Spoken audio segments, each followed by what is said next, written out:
श्री सतगुरु अमृत वचन। चिंता एक भयानक रोग है जो चिता की तरह मनुष्य को जला देती है। चिंता करने वाला मनुष्य सदैव अप्रसन्न ही रहता है। मरने के बाद पितर, प्रेत, पिशाच योनियों में आकर भयंकर दुख को झेलता है। अतः भगवान के भजन में मस्त रहकर सब चिंताओं से छुटकारा पा लेना चाहिए। कोई भी काम हो उसे पूरा करने का पूरा प्रयत्न करना चाहिए और जो आपसे न हो उसको भगवान के ऊपर छोड़ देना चाहिए, क्योंकि भगवान को सब पता रहता है क्या सही है और क्या गलत है। हरदम भगवान से प्रार्थना करें।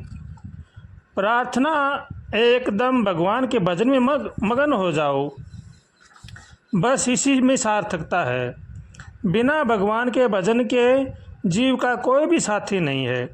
दुनिया में रहने का एक ही तरीका है, कोई भी कुछ भी करता रहे, अपने को उसमें संबंधित न होने दो। तटस्थ भाव से भगवान के भजन में लीन रहो। सारी प्रार्थनाओं का सार यही है कि हम अपने दिल में भगवान को बसा लें। मामूली खान पान से आदमी ऊब जाता है और ज़्यादा खाने से बीमारी हो जाती है, लेकिन भगवान नाम रूपी अमृत है जिसकी कोई भी सीमा नहीं है। जितना ज़्यादा उसे पीता है उतनी प्यास बढ़ती है। प्रार्थना के पहले हमें तैयार होना चाहिए, मौन होकर शांत बैठना चाहिए। जो बोला जाएगा उसका चिंतन भी होना चाहिए, लेकिन उल्टा होता है। जैसे वह चीज़ रोज़ रोज़ बोली जाती है तो हमारी वाणी से सिर्फ शब्द ही निकलते हैं, लेकिन हमारा ध्यान नहीं रहता है।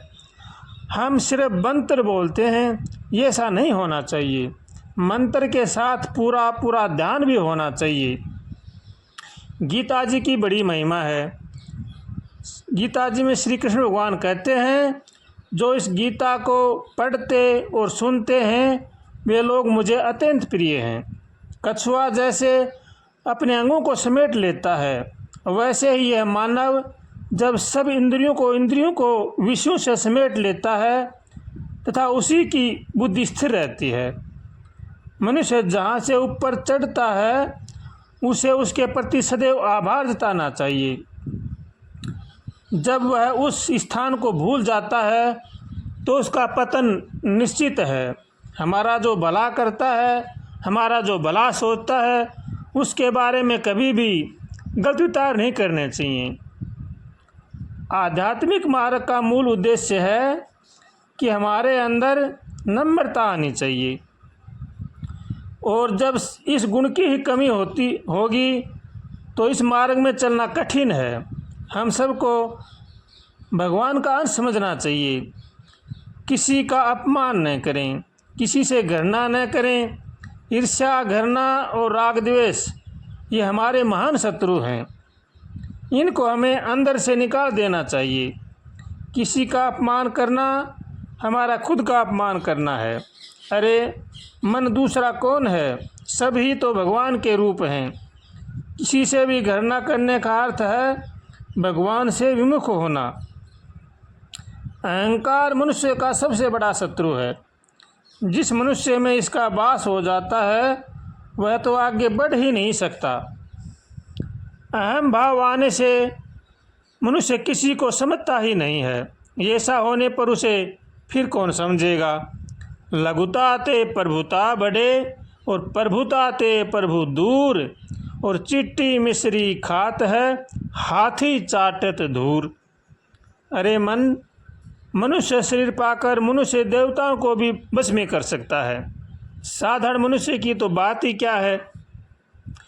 लेकिन पहले नम्रता अपने अंदर लाओ तथा सब में प्रेम करना सीखो।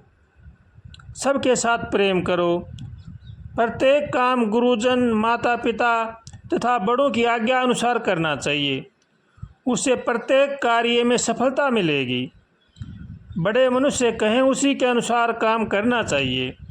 यदि वह काम उचित न हो तो उसके प्रति उत्तर न दें, उस कार्य के प्रति मौन हो जाओ। माता पिता चाहे गलती करे कटु वचन कहे, दूसरे का अपमान नहीं करना चाहिए। सम्मान करने से ही खुद का सम्मान होता है। यह संसार एक स्वप्न के समान है जिसमें मनुष्य आकर अपने असली चिदानंद रूप को भूल जाता है। हरदम भगवान के भजन में मस्त रहना चाहिए। आजकल तपस्या के लिए वन में जाने की ज़रूरत नहीं है। आज के युग में वही मनुष्य तपस्वी है जो मन, कर्म और वचन से किसी को कष्ट नहीं पहुंचाता है। जो हो सके तो दूसरों का भला करना चाहिए। अगर भला नहीं कर सकते हैं तो कम से कम बुरा तो नहीं करना चाहिए। हाथों की तपस्या है दान देना, पैरों की तपस्या है तीर्थ पर जाना, आँखों की तपस्या है संतों के दर्शन करना, कानों की तपस्या है भगवान का कीर्तन करना, कथा सुनना, और नाकों की तपस्या है हरी गंध लेने की। हम किसी की भी निंदा न करें, न सुने और न देखें, यही तपस्या है। जो मनुष्य इनका आचरण करता है वह महान तपस्वी है। वन की जरूरत तो महापुरुष ने एकांत के लिए समझी थी, लेकिन आज कलयुग में भजन करके तथा घर में रहकर भी तपस्वी जीवन बिताया जा सकता है तथा वन में रहकर भी कोरा रहा जा सकता है।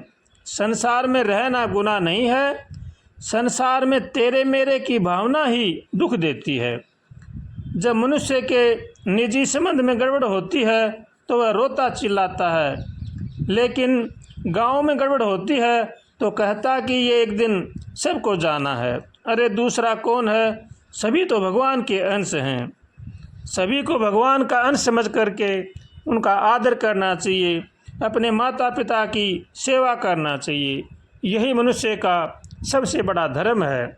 और जो मनुष्य माता पिता की सेवा नहीं कर सकता है वो कभी भी जीवन में सुख शांति से नहीं रह सकता है। इसलिए हर प्राणी को चाहिए कि सब में भगवान को देखे, सबको भगवान का माने और अपने माता पिता की सेवा करे, बड़े बूढ़ों का आदर करे, अपने परिवार का पालन पोषण नेक कमाई से करे, चोरी जारी से बचे, झूठ कपट से बचे और भगवान की शरण में रह करके भगवान का भजन करे। यही मनुष्य मात्र का धर्म है और यही मनुष्य मात्र का कर्तव्य है। इसलिए जो अपना कल्याण चाहते हैं उनको चाहिए कि सबका भला सोचें, सबका भला करें और भगवान की शरण में रह करके भगवान का भजन करें।